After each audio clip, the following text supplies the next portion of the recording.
Revue de presse première. Coucou tout le monde et bienvenue sur ma chaîne Fêlé de la Bobine. Je suis ravie de vous retrouver aujourd'hui. Nous sommes le vendredi 21 janvier. Petit point météo rapide, il fait gris et ça caille. Passons. Je vous retrouve aujourd'hui pour vous présenter ce magazine-là, donc pour vous faire une petite revue de presse. C'est la première fois que je tombe sur ce magazine. C'est le Diana Couture ou Couture Diana, je ne sais pas trop comment on dit. En tout cas, c'est la première fois que je le voyais chez mon marchand de journaux. Du coup, je me suis dit que par curiosité, j'allais le prendre pour voir un petit peu comment il se présentait, comment ça se passe à l'intérieur, qu'est-ce qu'on nous propose, comment est-ce qu'il faut faire, enfin, tout ça quoi. Avant de commencer, je tiens à vous remercier, mais vraiment un immense merci pour votre retour sur ma précédente vidéo sur le magazine des patrons du Lidl. Vous êtes nombreux, nombreuses à avoir rejoint ma chaîne, alors je vous en remercie et bienvenue à vous. Et à vous qui me suivez depuis le début ou qui êtes venus un petit peu plus tard ou même peut-être beaucoup plus tard, eh bien merci beaucoup, merci à vous d'être là, merci pour toute cette bienveillance, merci pour vos commentaires, merci de faire vivre ma chaîne, merci pour tout, vraiment, merci. C'est parti, nous pouvons entrer dans le vif du sujet, la revue de presse. Que nous propose ce magazine? Alors déjà, j'ai été plutôt un petit peu intriguée parce qu'on nous dit absolument pas combien il y a de modèles dans ce magazine. En général, on nous met toujours des gros machins en disant il y a 50 patrons, 150 patrons, enfin le machin qui tape aux yeux. Et là, enfin je sais pas, mais moi je ne vois rien. À part ce petit rond qui nous indique par contre que tous les patrons vont de la taille 36 à la taille 50. Je ne sais absolument pas de quand date ce magazine, dans le sens où il n'y a pas écrit septembre, janvier, mars. Je ne sais pas, il y a juste indiqué que c'est le numéro 113, mais d'après ce que j'ai pu voir en faisant des petites recherches sur internet, c'est que c'est le dernier qui est sorti. D'après ce que j'ai pu comprendre, c'est un magazine qui sort trimestriellement. Il est au prix de 6,95 €. Comment se présente ce magazine? Eh bien, on nous montre par exemple, première page, qu'il y a ce modèle à coudre. On n'a pas forcément beaucoup plus d'indications sur la page. On ne nous indique pas en fait la difficulté. Par contre, il y a très souvent ce fameux rond donc, qui nous dit que c'est facile et rapide à faire.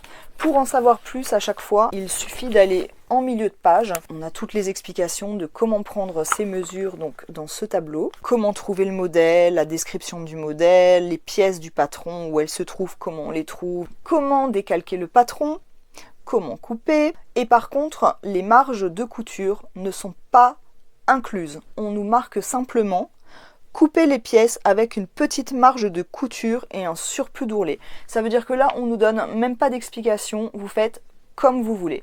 Alors d'un côté, c'est plutôt pas mal, j'ai envie de dire, et d'un autre côté, c'est plutôt pas évident non plus si on débute. Je m'explique. Ça m'est déjà arrivé dans des magazines où on me dise marge de couture 1,5. Sauf que jamais de la vie je ne fais des marges de couture de 1,5. Ce qui fait que bien souvent je me retrouve avec un truc beaucoup trop grand. Donc si on sait effectivement le nombre de centimètres de nos marges de couture, eh bien à nous en fait de simplement rajouter nos propres marges de couture. Nous avons également un tableau qui se trouve ici. Ce sont les termes et les abréviations. Sur la planche à patron, vous allez avoir des mots ou des abréviations qui ne sont pas en français. D'après les mots qui sont utilisés, c'est clairement de l'allemand. Et donc, en fait, on a à chaque fois la traduction en français ici, sur le côté. En milieu de page, nous avons également donc un récap avec les schémas techniques de tous les modèles qui sont proposés dans le magazine. Et ensuite, eh bien, ça commence les modèles avec tout ce qu'il faut. Par exemple, le premier modèle qu'on nous propose, donc c'est ce débardeur. Là, nous avons le petit rond qui nous indique que c'est facile et rapide à coudre. Et ici, nous avons eh bien, toutes les explications concernant ce modèle. Alors là, c'est plutôt sympa, je trouve, parce qu'en fait, tous les modèles sont dans l'ordre. Par exemple, celui-ci, c'est le modèle 1M, donc il est tout de suite au début, on n'est pas obligé de le chercher au milieu ou tout à la fin, c'est vraiment par ordre et ça je trouve ça franchement pas mal. Mon expérience des Burda Vintage, Burda récent je pourrais pas dire, mais les Vintage en tout cas c'est un peu la cata parce que déjà les modèles ont des noms, enfin des noms, c'est même pas des noms en fait, c'est des chiffres à rallonge qui ne sont absolument pas rangés dans l'ordre, et donc on peut très bien avoir vu un modèle tout de suite en début de page, et en fait dans le truc là comme ça là, et ben ça se retourne tout au fond parce que, enfin bon bref, c'est un bin, c'est pas possible. Rien qu'à trouver le modèle pour les explications, on met à peu près 1h30. Bref. Pour en revenir, pour ce débardeur, qu'est-ce qu'on nous dit? Nous avons ici le petit schéma technique. Ici, nous avons le plan de coupe, les fournitures nécessaires et les explications. Pour les fournitures utilisées, il faut du tissu laine mérino douce et extensible, 100% laine mérino, ce blablabla. 126 cm de large sur 90 à 170 en fonction donc de la taille choisie. Et du fil à coudre. Là, on nous indique que les pièces du patron, c'est la pièce 4 plus 5 sur la planche A, contour noir, et à chaque fois, on nous met le dessin en fonction de la taille choisie. Alors par contre, concernant les tailles, moi j'ai trouvé que c'était un tout petit peu trompeur quand même, dans le sens où sur la couverture, on nous indique de la taille 36 à la taille 50, sauf que c'est plutôt 36-38, 40-42, 44-46, 48-50. Donc c'est par 2 tailles en fait à chaque fois. Donc modèle suivant. Ce boléro. C'est toujours pareil, hein, 36-38 et 48-50. Enfin avec le reste entre quand même. Alors on nous indique aussi toujours longueur à partir de l'encolure dos. C'était déjà le cas pour le précédent modèle. Toujours les fournitures, là par exemple tissu coton doux extensible, 95% coton, 5% élastane. Pour ce boléro, il faudra prévoir entre 1m45 et 1m50 sur une laisse d'1m50. Il faudra aussi de la viseline stabile manche. Alors ça c'est la première fois que je voyais ça, viseline stabile manche. C'est pas ce que c'est. Et du fil à coudre. Il y a 4 pièces, mais il faut faire le col, qui est en fait un simple rectangle. C'est un modèle que je trouve plutôt sympa. Ensuite, nous avons la robe. Et alors, nous avons toujours en fait le facile et rapide à coudre.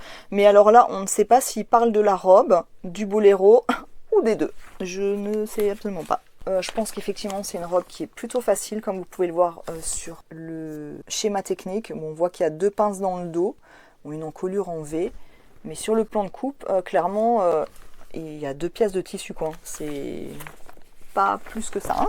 On nous propose ensuite cette tunique. On voit peut-être un petit peu mieux sur le schéma technique. Alors on voit qu'elle a une patte en fait au niveau du poignet. Donc pour pouvoir remonter en fait le tout. Il n'y a pas beaucoup de pièces non plus. Celle-là, pareil, on nous indique qu'elle est facile et rapide à coudre. Pour les tailles, c'est toujours pareil. Hein. On nous propose ensuite ce manteau. On retrouve le manteau ici. Et vous voyez les tailles, hein, c'est toujours pareil. Donc là, on voit les pièces et le plan de coupe. Et là, évidemment, il n'y a pas le petit rond qui nous indique que c'est facile et rapide à coudre. Donc je pense qu'on peut s'attendre à une couture un peu plus compliquée et un peu plus longue, je pense. On voit effectivement qu'il y a ici, je ne sais pas si on verra, on voit qu'il y a des pinces, qu'il y a la patte de boutonnage. Voilà, il y a quand même plusieurs pièces. Donc bon, après ça reste un manteau. Donc oui, je peux comprendre que c'est un modèle qui est un peu plus compliqué à coudre. Mais c'est vrai que si on regarde sur le schéma technique, ça fait très chemise hein, quand même. Hein. Bon, il est pas vilain maintenant. Ouais, je sais pas. Prochain modèle, une tunique. Donc là, on voit qu'elle a ici des liens en fait au niveau du bras. Le schéma technique ici, le nombre de pièces et le plan de coupe. On voit bien là les petits liens. Prochain modèle, cette veste. Laissez parler les couleurs. Le schéma technique, le nombre de pièces, le plan de coupe et bon, toujours les explications. On voit toujours les tailles, c'est pareil. Ensuite, on nous propose un ensemble, donc une veste et une jupe. Alors là, on nous dit passer l'hiver avec élégance, une veste Chanel. Inspiration Chanel, oui, bon, je veux bien. Dire veste Chanel, c'est un petit peu... je sais pas, Chanel, ça reste Chanel, quoi. Je ne suis pas une pro Chanel, mais bon, à un moment, faut appeler un chat, hein. Chanel. Ouais. J'allais me coucher, je suis fatiguée. Le schéma technique, de la veste, les pièces et le plan de coupe et toujours les explications et toutes les informations concernant la planche de patron. Et la jupe, et là c'est tout pareil hein, à chaque fois. Pour la jupe et pour la veste, on nous indique tissu doux et léger en 148 de large pour la veste sur entre 1,75 m et 1,90 m, donc en fonction de la taille. 7 boutons de 25 mm plus un réserve. Je sais pas, je pense que c'est au cas où on en perd un. Et un petit bouton de 15 mm et du thermocollant. Et pour la veste, tissu de 148 de large entre 65 cm et 1 mètre de tissu. Donc c'est vraiment une jupe qui mange clairement pas beaucoup de tissu. Et on voit qu'elle est franchement très très simple. Hein. C'est 2 pièces plus la ceinture et c'est tout. Hein. Là on n'a pas le petit rond qui nous dit que c'est facile et rapide à coudre. Donc je pense que ce sont deux modèles qui sont visiblement un petit peu plus compliqués. Quoique bon la jupe Bon, en tout cas, il n'y a pas la pastille, quoi. Prochain modèle, la tunique.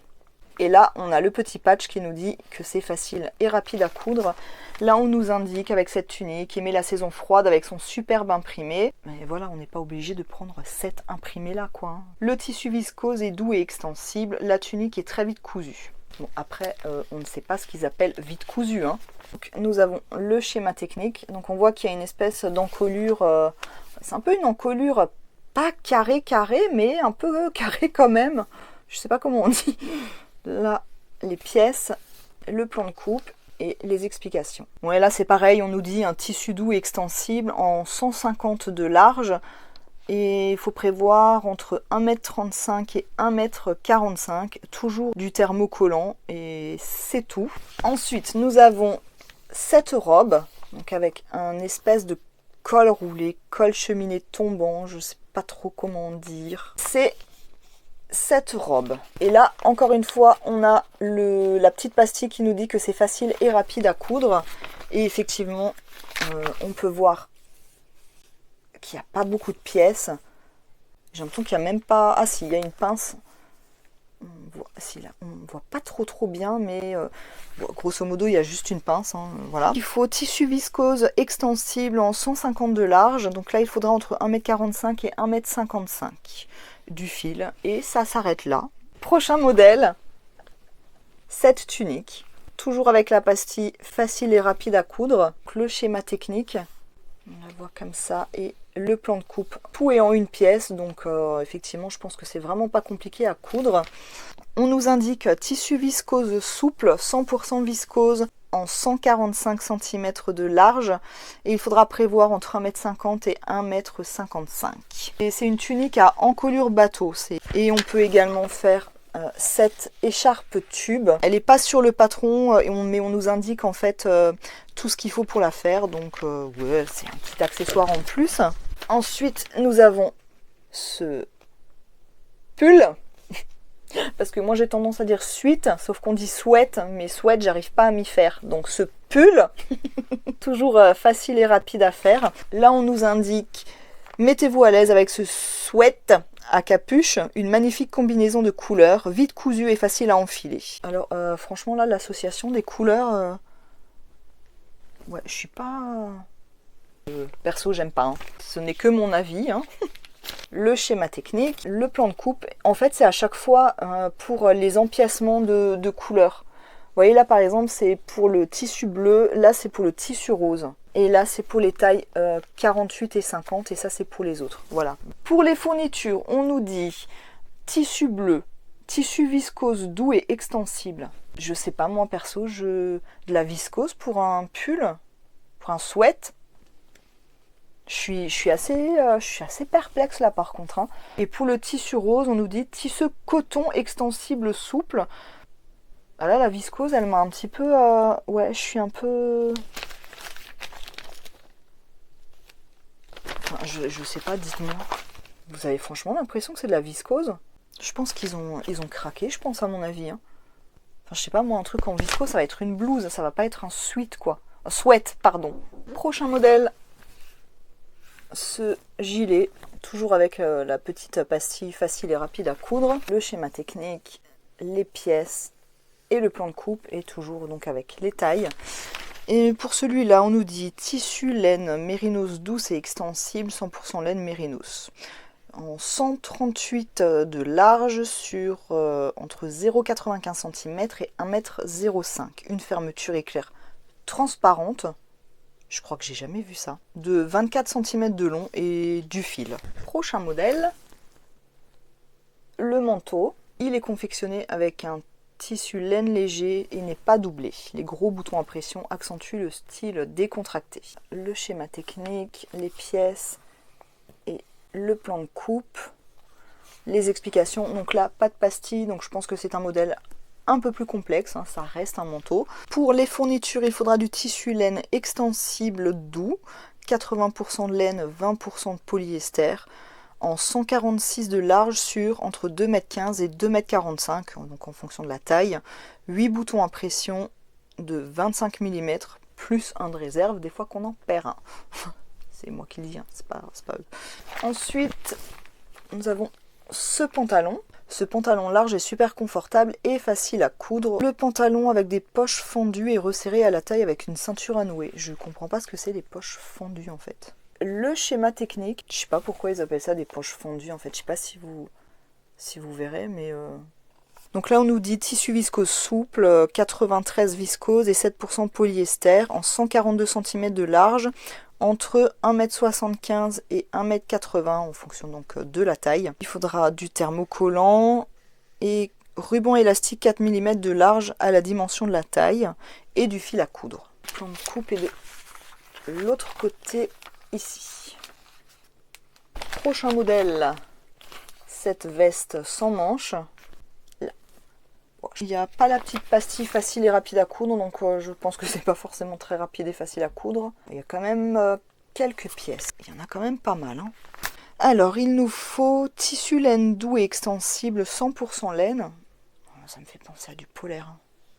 142 cm de large sur entre 120 et 160, donc en fonction de la taille. Doublure 20 cm. 2 boutons de 23 mm. Une fermeture éclair transparente, double curseur de 60 cm, du thermocollant.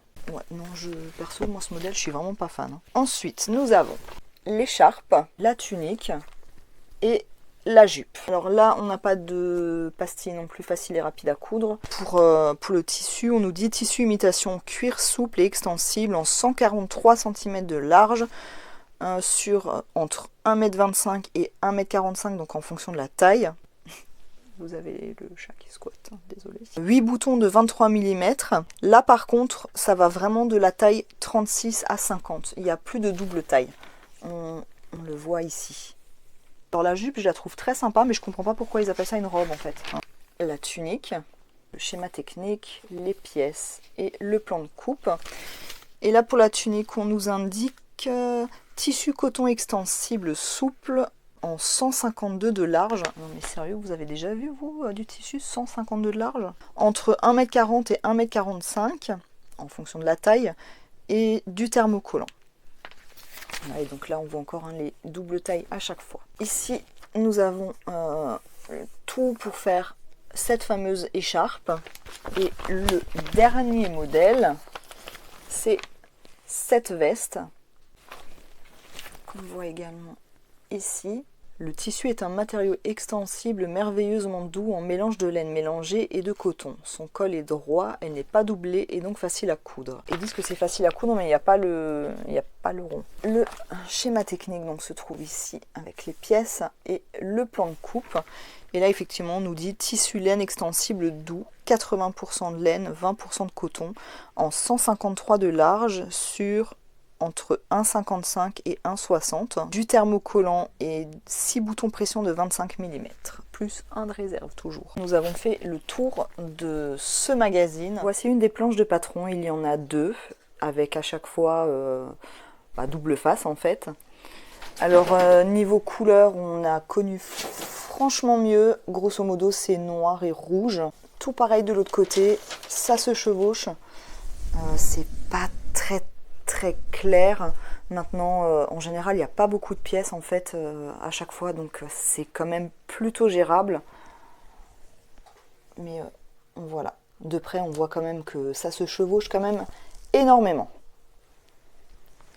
Voilà pour les planches à patron.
Je reviens, nous sommes samedi soir, il est à peu près 22h et des bananes. Je viens tout juste de terminer cette pièce. Je suis désolée pour la luminosité, vous comprendrez qu'il fait nuit. Je ne suis pas encore certaine de pouvoir poster cette vidéo. Si vous la voyez, c'est que j'ai réussi à finir le montage et que tout s'est bien passé. En toute honnêteté, cette semaine a été plutôt laborieuse, ça a été la galère. J'étais dans une fatigue extrême. Bref, passons, c'est pas le sujet. Et du coup, franchement, j'ai vraiment eu du mal. J'ai ramé, c'était relativement compliqué. Donc je savais vraiment pas si cette vidéo allait sortir. Soit. Qu'est-ce que j'ai pensé de ce magazine? Alors en toute honnêteté, quand je l'ai vu, j'ai vraiment flashé sur ce modèle-là. C'est la pièce en fait que vous m'avez vu porter. Encore une fois, je suis désolée pour la luminosité. Vous l'aurez compris, je n'ai pas pu vous faire des vidéos à l'extérieur parce que de toute façon, il fait nuit et en plus, ça caille. Mais voilà, je voulais quand même brièvement vous les montrer porter pour que vous puissiez voir un petit peu à quoi ça ressemble. Donc j'ai fait cette blouse. Dans le magazine, il était recommandé de la faire dans un tissu stretch. Ce tissu-là n'est absolument pas stretch. Ça passe nickel, je n'ai aucun souci.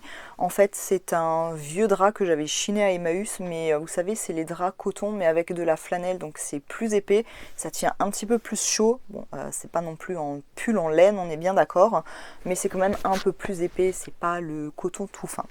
Bref, pour en revenir à ce magazine, eh bien écoutez, je trouve qu'il y a quand même pas mal de modèles qui ont l'air plutôt simples à monter quand on est débutante. Par contre, je trouve que la planche à patron, elle est quand même un petit peu chaotique. Il n'y a que 2 couleurs, il y a beaucoup de pièces qui se chevauchent, donc ça je trouve que c'est pas évident quand on débute franchement. Mais après, c'est vrai qu'il y a des modèles qui sont plutôt simples, où il y a 2 ou 3 pièces à décalquer, donc je pense qu'en prenant son temps, ça devrait le faire. Les modèles proposés en eux-mêmes, honnêtement, je trouve qu'on a plutôt du mal quand même à se projeter. Alors je sais pas si c'est dans les coupes, dans les photos, quoique je trouve que les photos sont plutôt bien prises parce que les personnes en fait sont dans des postures normales. Vous voyez, je trouve que parfois il y a des magazines où les mannequins ont des postures qui sont pas très naturelles et honnêtement, enfin je sais pas, une jambe un petit peu comme ça là dans tous les sens, ça aide pas non plus à se projeter et en plus on ne voit absolument pas à quoi ressemble le vêtement porté.